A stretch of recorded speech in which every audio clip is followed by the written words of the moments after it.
오늘 우리에게 하나님의 말씀은 신약성경 고린도후서 4장 7절부터 10절까지 말씀입니다. 제가 가진 성경 290페이지입니다. 고린도후서 4장 7절부터 10절까지 말씀.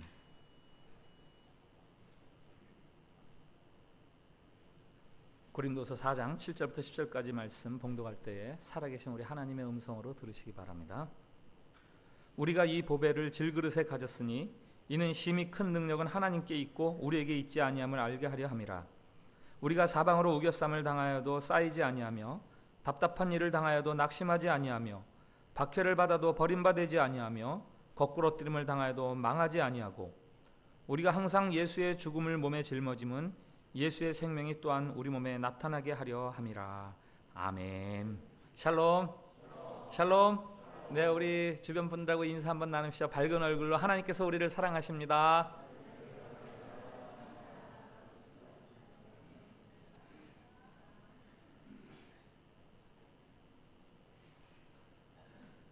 자식을 키우는 부모로서 자식 때문에 속이 상하고 마음이 아플 때가 있지요.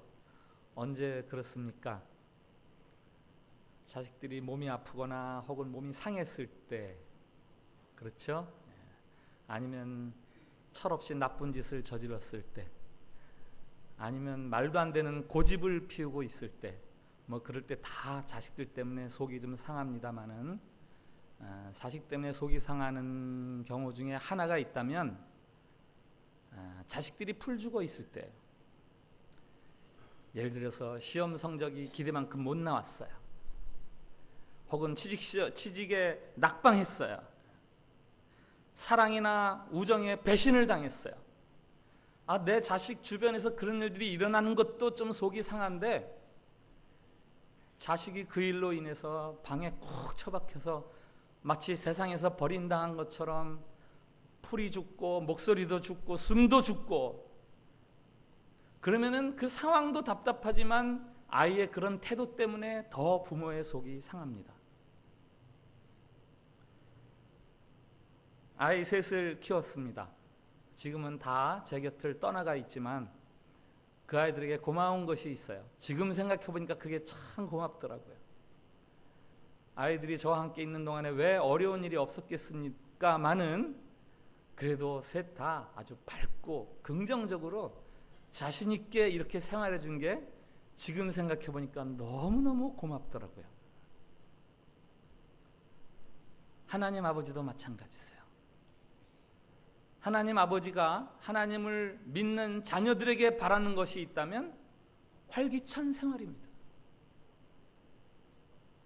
세상 앞에서 주눅들지 않고 신앙인으로서 가져야 될 긍지와 자존감을 가지고 자신 있게 살아가는 모습, 그게 하나님이 바라시는 모습이죠. 그러나 많은 성도들이 그렇게 살아가지 못하고 있습니다. 왜요? 대부분의 이유가 세상에서 실패했거나 뒤처졌다는 이유 때문이에요. 성경은 신앙인의 긍지와 자존심을 어디서 어떻게 해결해 주는가? 믿음 있는 자들을 다 성공자로 만들어줘서 그들을 자존감 있는 사람으로 만들어 주시는가? 다 1등 자리로 만들어 주시는가? 그렇지 않아요. 그런 기대는 참으로 단순한 그런 사람들의 기대일 뿐이고, 성경은 하나님을 믿는 자녀들을 다 활기차게 만들어 주시는데 그 비결은 사랑에 있습니다. 행색은 초라해도 가슴속에 마패가 있다는 그것 때문에 늠름한 암행어사처럼, 비록 세상에서는 뒤질 수 있어도 가슴속에 하나님의 사랑을 담고 있다는 그것 때문에 누구라도 늠름하게 살아갈 수 있게 하시는 거죠. 화면을 한번 보시죠. 직장 여성들을 위한 포털 사이트에서 찾은 화면인데 다 아시겠죠? 네. 이런 내용입니다. 값비싼 식사, 커다란 집, 근사한 보석, 이런 것들로 당신이 부유하다고 생각할지 모릅니다. 그러나 참된 부유함은 사랑, 우정, 마음의 평안을 소유하는 것입니다.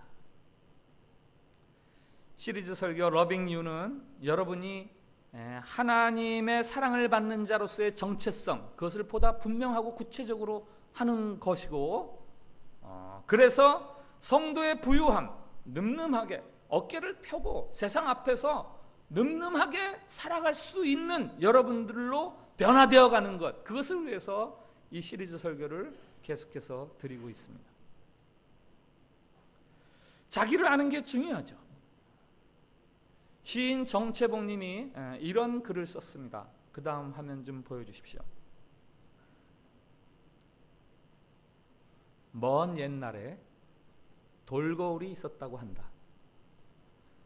돌을 갈고 갈아 돌칼이 아닌, 돌도끼가 아닌 돌거울을 만든 사람은 누구였을까? 아주 오랜 시절, 아주 옛날, 돌을 무기로 사용하던 시절, 사람들은 돌을 쪼개고 돌을 갈아서 칼을 만들고 창을 만드는데, 어떤 사람은 돌을 갈고 갈아서 거울을 만들었어요. 도대체 그 사람은 어떤 사람이길래 거울을 만들까? 저기 돌거울이 보이시죠? 어렵게 찾은 사진입니다. 저 사진 옆에 조그만 멘트가 들어있는데, 도대체 얼마나 갈았길래 이렇게 되었을까? 이렇게 적혀 있더라고요. 자기를 보기를, 자기를 정확히 보기를 그렇게 바라던 사람이 있었던 거죠. 그게 중요한 거예요. 우리가 알아야 하는 우리의 진짜 모습, 우리가 알아야 하는 그리스도인으로서의 우리의 진짜 모습, 그것은 과연 어떤 것일까요? 사도 바울이 고린도 교회에 보낸 편지를 통해서 하나님이 우리가 누구인지를 말씀해 주십니다. 그 첫 번째는 우리는 질그릇이라는 거예요. 오늘 7절 말씀이 시작되죠. 우리가 이 보배를 질그릇에 가졌으니. 우리가 다 질그릇이라는 얘기예요. 질그릇이 뭡니까? 흙으로 빚어서 만든 그릇. 굴이나 은이나 금으로 혹은 나무로 만든 그릇에 비해서 훨씬 가치가 떨어집니다. 형편없습니다. 볼품 없고 깨지기 쉽고 아무렇게나 그저 막 씁니다. 행여 혹이 그게 깨지면 아깝지가 않아요. 버리는데도 하나도 안 아까워요. 그게 질그릇이에요. 그런데 우리가 그 질그릇 같은 사람들이다. 그 다음 구절에서 말하죠. 능력이 우리에게 있지 않다. 능력이 우리에게 있지 않다. 우리를 바라본들 신날 이유가 별로 없다는 거예요.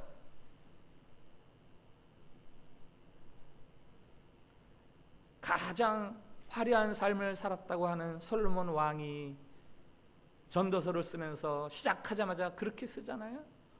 헛되고 헛되며 헛되고 헛되니 모든 것이 헛되도다. 헛되다. 5번이나 반복해서 인생의 가치 없음에 대해서 강조하고 있어요. 거품을 아시죠? 거품. 있는 겁니까? 없는 거니까. 있는 것 같지만 속은 다 텅텅 비어 있어요. 거품이 막 커집니다. 커지는 것 같지만 그 빈 공간이 점점 커지는 거예요. 마지막 퍽 하고 터지면 아무것도 남는 게 없어요. 거품 인생. 해만 뜨면 그 흔적조차도 찾을 수 없는 안개 같은 인생. 잠깐 피는 듯 했는데 시들어버리는 들풀 같은 인생. 실컷 쓰다가 부서지면 아낌없이 버릴 수 있는 질그릇 인생. 그런데 하나님의 말씀이 여기서 멈추질 않아요. 그 다음 이야기가 있죠.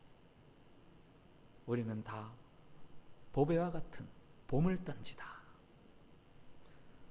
시작 부분을 다시 한번 들어보세요. 우리가 이 보배를 질그릇에 가졌으니. 아무런 가치가 없던 그릇에 보배가 담긴 거예요. 밥이 담기면 밥그릇, 물이 담기면 물그릇, 국이 담기면 국그릇, 보배가 담기면 보배 그릇이라고 안 그러죠. 보물단지.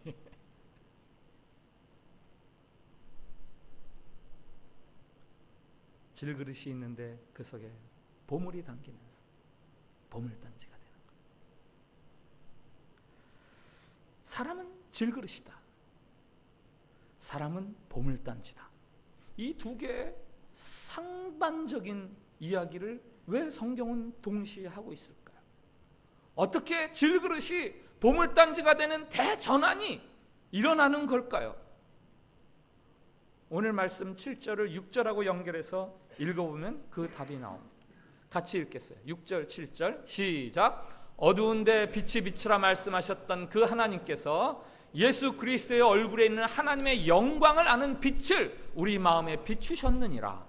우리가 이 보배를 질그릇에 가졌으니 이는 심히 큰 능력은 하나님께 있고 우리에게 있지 아니함을 알게 하려 함이라. 아멘. 예수 그리스도의 얼굴에 있는 하나님의 영광, 예수 그리스도의 얼굴을 통해 나타나는 하나님의 영광, 그것은 도대체 무엇입니까? 번개를 동원하는 능력입니까? 산을 세워내는 능력입니까? 아니면 바다를 움직여가는 힘입니까? 그런 큰 능력 플러스 엄청난 사랑, 죄인들을 위해서 자기 아들을 죽이시기까지 하시는 그 엄청난 사랑, 그 하나님의 사랑이 비로소 하나님의 영광이라고 불림받는 거죠. 질그릇 같은 우리가 보물단지로 살아갈 수 있는 이유는 예수 그리스도를 통해서 보여주시는 그 하나님의 영광스러움을 우리가 알게 될 때에, 하나님께서 천지를 창조하실 때 세상은 어둡고 캄캄하고 무질서하고 혼동 속에 있었어요. 그러나 빛이 있으라 할 때 그 어둠과 무질서가 사라지는 것처럼 질그릇 같은 우리에게 예수 그리스도를 통한 하나님의 영광의 빛이 쫙 비춰질 때 그 순간에 우리가 보물단지로 변화되는 거죠. 도무지 알지 못했어요. 그 사실에 대해서 도무지 몰랐어요. 그런데 그 하나님의 사랑이 딱 느껴지는 그 순간 우리는 보물단지가 되는 거예요. 성도의 존귀함, 그것에 대해서 오해하지 마십시오. 우리가 보물단지가 된다는 것은 내 마음대로 무엇을 이루어낼 수 있는 도깨비 방맹이나 여의주를 우리 손에 주셔서 그래서 우리가 보물단지가 되는 거 아닙니다.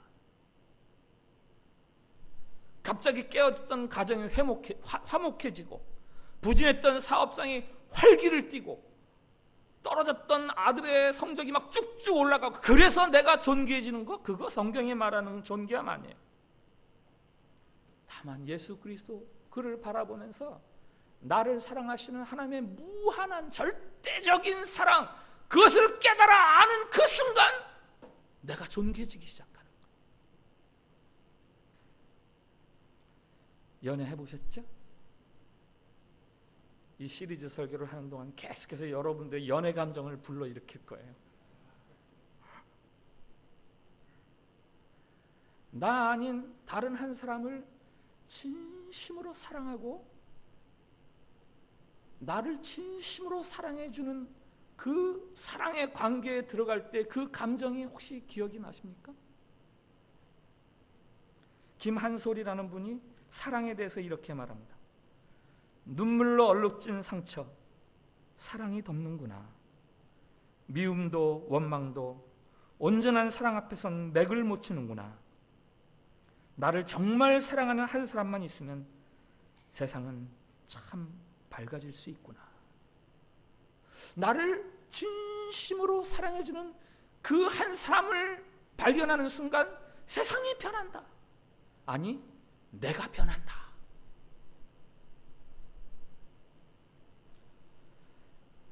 양쪽 다리를 못 쓰는, 그래서 부모한테 버림받고 보육원에 맡겨져서 보육원에서 자라나는 소녀가 있었어요. 보육원이 마음에 안 들죠. 같이 자라나던 다른 남자친구의 도움을 받아서 겨우 보육원에서 도망을 치지만 어떻게 살아갑니까? 어린 양다리를 못 쓰는 어린아이가 할머니를 한 명 만나죠. 아주 가난한 할머니, 단칸방에서 살아가는 할머니가 그 아이를 거두어서 그 아이를 돌보기 시작하는데 아주 독특하게 그 아이를 돌봐요. 그 아이를 세상과 철저하게 격리시킵니다. 너는 세상에 들어가면 너는 상처받는다 이거예요. 너 같은 장애인이 비장애인들하고 같이 섞여 살면 너는 상처받을 수밖에 없다. 너 그냥 혼자 살아라. 벽장 속에 가두어두고요. 간혹 세상을 구경시키는데 유모차에다가 그 소녀를 두고 쭉 세상을 구경시키다가 누가 오면은 담요로 탁 덮어서 주변 사람들이 도대체 저 유모차에는 뭐가 들어있을까 너무 궁금한 거예요. 그렇게 10년을 이 아이를 돌봐주는 거예요. 학교 교육을 제대로 받을 리가 없죠. 그러나 이 아이가 유일하게 세상과 소통하는 것이 있는데 그것은 책이었어요. 할머니가 세상을 주변 동네를 돌아다니다가 사람들이 버린 책, 쓰레기통에 버린 책을 주워다가 그 애한테 갖다 줍니다. 책을 보면서 세상을 배우게 되는데 어느 날 프랑스와 사강이 쓴 슬픔은 아름다워, 그 책을 보면서 그 책 주인공 조제가 사랑에 대한 이야기 너무 흠모돼서 자기를 조제, 난 조제야, 내 이름은 조제야. 그날도 할머니가 유모차를 끌고 이 조제를 세상 구경을 시키는데 언덕길에서 놓치게 되는 거예요. 위급한 상황이 발생되죠. 그때 한 남자를 만나게 됩니다. 사랑이 자라나죠. 할머니는 두 사람을 격리시키려고 애를 씁니다. 너희들은 만나서는 안 된다. 너 분명히 상처받는다. 당신이 어떻게 얘를 사랑할 수 있어? 당신 분명히 얘를 버릴 거야. 사랑하지 마라. 조제, 호랑이, 물고기들이라는 영화에서 나오는 이야기입니다. 혹시 영화를 보신 분이 있을지 모르겠어요. 한 10년 된 일본 영화인데 영화 제목이 특이하죠? 조제, 호랑이, 물고기들. 조제, 말씀드렸습니다. 세상에서 격리된 듯 버려진 듯한 소녀가 그 사랑을 꿈꾸면서 나는 사랑받는 사람이야, 나는 사랑을 나눠야 되는 사람이야. 조제. 호랑이는 뭔가? 둘이서 동물원 구경을 가는 거예요. 호랑이를 찾아가요. 호랑이 굴. 그 호랑이 굴 얼마나 무섭게 나타나는지. 조제가 그럽니다. 나는 사랑하는 사람이 생겼을 때 무서운 호랑이를 구경하고 싶었어요. 이해가 안 됐어요.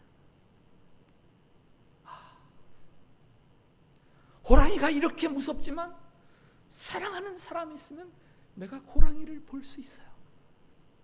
그 영화에서요, 막 무서워서 눈을 질끈질끈 감으면서도 조제가 자신의 그런 모습을 즐겨요. 내가 사랑이 아니었으면 이걸 볼 수가 없었는데 그래도 여기 사랑이 생겨서 내가 이 무서운 호랑이를 보고 있지. 그런 자기 자신을 즐기는 듯한 표정을 짓더라고요. 물고기들은 뭡니까? 수족관을 구경 가요. 조제가 말합니다. 눈을 꼭 감아봐요. 뭐가 보이나요? 아무것도 안 보이는데 그게 바로 제가 살던 세상이에요. 저는 깜깜한 해저에 살았어요. 그러나 이제는 달라요. 그 깜깜한 바닷속에 햇빛이 쫙 들어오면서 물고기들이 막 눈에 보이는 것처럼 이제는 저는 다르다 이거죠. 그래서 더 감동적인 이야기를 한마디 하더라고요. 나는 이제 해저에 들어가도 외롭지 않을 수 있어요. 사랑의 힘으로 무서움도 외로움도 다 이겨낼 수 있다라는 그런 영화입니다. 상황이나 처지에 묶여서 자신에 대해서 초라하거나 부정적인 자화상을 혹시 가지고 계십니까? 날마다 그거를 키우고 계십니까? 그 생각이 틀린 거 아니죠. 맞습니다.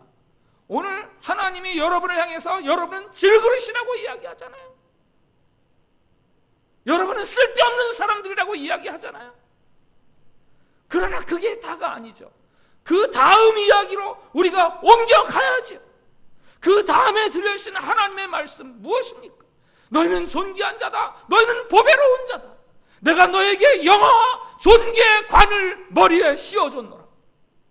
Loving you. 내가 너를 사랑한다. Loving you.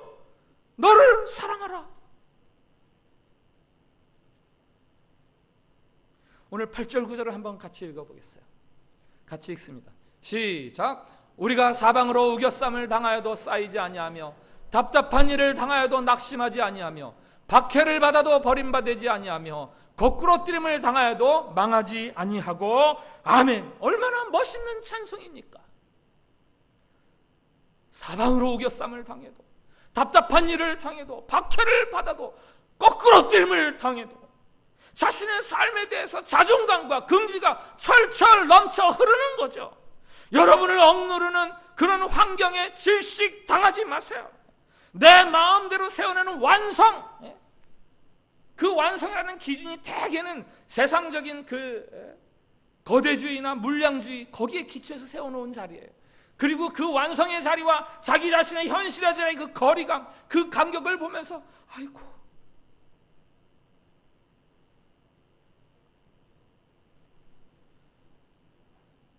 눈을 들어서 예수 그리스도를 통해서 여러분에게 비추어주시는 하나님의 사랑의 빛, 그것을 받아들여야 되는 거죠. 그렇게 살아가는, 그렇게 보물단지로 변화된 우리들이 어떤 삶을 살아가는가, 그 말씀이 10절에 있습니다. 10절 말씀 같이 읽겠어요. 시작. 우리가 항상 예수의 죽음을 몸에 짊어짐은 예수의 생명이 또한 우리 몸에 나타나게 하려 함이라. 아멘. 우리가 언제요? 항상.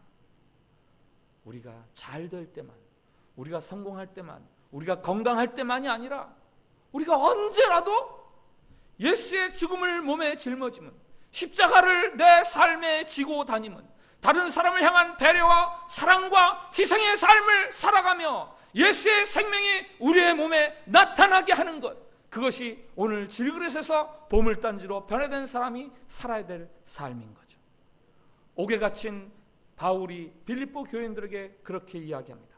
내게 능력 주시는 자 안에서 내가 모든 것을 할 수 있느니라.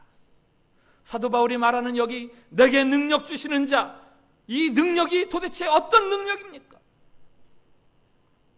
어떤 고난이든 와라, 내가 다 형통으로 바꾸어 버리리라. 내가 기도하면 옥문이 쫙 열릴 것이고 간수다리가 다 쓰러질 것이고 내가 어깨를 펴고 결박이 풀리고 이렇게 나아갈 것이다. 그런 능력입니까? 아니에요. 비록 내가 옥에 갇혀 있지만 나는 예수 그리스도의 그 사랑의 대상으로서 내가 가지고 있는 내 삶에 대한 감사함과 소망을 잃지 아니하며 옥중에서도 다른 사람들을 배려하고 복음을 자랑하고 증거하는 그 삶, 그것에 대해서 내가 포기하지 않겠노라라는 능력이죠. 어떤 고난이든 와라, 내가 나를 향한 사랑을 믿는 자로서 내가 절망하지 아니하고 낙심하지 아니하고 감사하며 소망을 가지고 살아갈 수 있노라. 저희 집에서 개를 한 마리 키우는데요, 개도 한숨을 쉬어요. 개도 삶이 어려운 거예요. 여러분 인생살이, 여러분을 괴롭히는 문제가 무엇입니까? 남 앞에 내놓기조차 부끄러운, 남 앞에 내놓기조차 부끄러운 셀 모임이나 수요 공동체 성경 공부에서 여기까지 나오는 이야기를 아이고 하고 눌러야 하는 그 여러분들의 삶의 그 질곡 같은 어려움, 그것들은 과연 무엇입니까? 혹시 바로 그것이 여러분들 안에 있는 예수 그리스도의 생명의 빛, 그것을 드러내는 절호의 기회라는 것에 대해서 생각해 보셨습니까? 다른 사람 같으면 다 미쳐버릴 것 같은데, 다른 사람 같으면 다 그냥 자기 하고 싶은 대로 막 하면서 방탕하게 생활하고 할 수밖에 없는 그런 상황인데, 저 사람은 어찌도 저런 상황에서 저렇게 사랑하며 소망하며 다른 사람을 배려하며 어찌도 저렇게 살아가는가? 고개를 갸우뚱하게 할 수 있는 그런 절호의 기회예요. 제법 오래된 복음성가 중에 만족함이 없었네라는 노래가 있어요. 가시밭 속에 백합화가 한 송이 피어 있어요. 그 백합화가 부르는 노래, 마지막 후렴 아실 겁니다. 동남풍아 불어라, 서북풍아 불어라, 가시밭에 백합화 예수 향기 날리니 할렐루야 아멘. 상상해 보세요. 가시밭 사이에, 가시들 사이에 들어있는 백합화 바람이 불면 어떻게 되겠습니까? 살이 찢기는 거 아니에요? 뼈가 부러지는 거 아니에요? 그러나 불어라 이거예요. 그래야 향기가 날린다. 이렇게 노래할 수 있는 이유가 뭡니까? 맨 앞에 있어요. 이 노래 맨 앞에. 사람을 보며 세상을 볼 땐 만족함이 없지만 나의 하나님 그분을 볼 때 내가 만족하였네. 나를 향해 비추시는 예수 그리스도를 통해 비추시는 그 밝은 절대 무한의 하나님의 사랑, 그것을 내가 알게 되니 이제는 내가 만족하고 내게 어떤 어려움과 고난이 있더라도 나는 이제 예수의 향기를 풍기며 살아갈 수 있네. 할렐루야. 아멘. 우리 찬양 한번 합시다. 사람을 보며 세상을 볼 때 만족함이 없었네. 나의 하나님 그분을 볼 때 나는 만족하였네. 저기 서 있는 태양, 저기 빛나는 태양을 보라. 또 저기 서 있는 산을 보아라. 천지 지으신 우리 여호와 나를 사랑하시니 나의 하나님 한 분만으로 나는 만족하겠네. 동남풍아 서북풍아 불어라. 가시밭에 백합화 예수 향기 날리니 할렐루야 아멘. 가시밭에 백합화 예수 향기 날리니 할렐루야. 저기 빛나는 태양을 보아라. 저기 서 있는 산을 보아라. 천지 지으신 하나님 여호와 그가 나를 사랑하시니 이제는 동남풍아 불어서 나를 찢겨봐라. 서북풍아 불어서 나를 고통스럽게 해봐라. 내 안에서 예수의 향기가 날릴 것이다. 이렇게 살아가는 사람들을 향해서 이름 지어주시는, 하나님이 불러주시는 호칭이 있습니다. 고린도서 6장에 나와요. 한번 같이 읽어보겠습니다. 시작. 무명한 자 같으나 유명한 자요, 죽은 자 같으나 보라 우리가 살아있고, 징계를 받는 자 같으나 죽임을 당하지 아니하고, 근심하는 자 같으나 항상 기뻐하고, 가난한 자 같으나 많은 사람을 부유하게 하고, 아무것도 없는 자 같으나 모든 것을 가진 자로다. 아멘. 얼마나 아름다운 이름입니까? 저거를 다시 한번 읽는데 저기다가 우리는을 넣어서 한번 읽겠어요. 그 다음 우리는 무명한 자 같으나 유명한 자요, 우리는 죽은 자 같으나 보라 살아있고요. 우리는 제가 할 거예요. 하얀 건 제가 할 겁니다. 여러분들은 그 다음 것들을 또박또박 한번 자기를 향해서, 옆에 사람을 향해서 읽어주시기 바랍니다. 우리는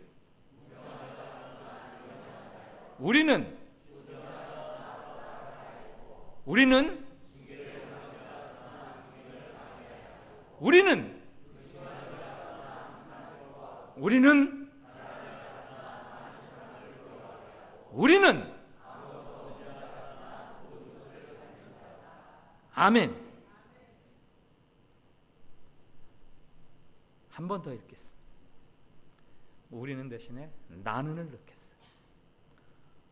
이제 여러분들이 처음부터 끝까지 읽는데 정신 똑바로 차리지 않으면 처음에만 나는 무명한 자 같으나 그러다가 두 번째부터 우리는 이렇게 읽게 돼요. 정신 똑바로 차려서 우리는 대신에 나는을 넣고 크게 읽습니다. 시작. 나는 무명한 자 같으나 유명한 자요, 나는 죽은 자 같으나 보라 살아있고, 나는 징계를 받는 자 같으나 죽임을 당하지 아니하고, 나는 근심하는 자 같으나 항상 기뻐하고, 나는 가난한 자 같으나 많은 사람을 부유하게 하고, 나는 아무것도 없는 자 같으나 모든 것을 가진 자로다. 아멘. Loving you. 하나님께서 여러분을 사랑하십니다. Loving you. 여러분도 여러분을 사랑하십시오.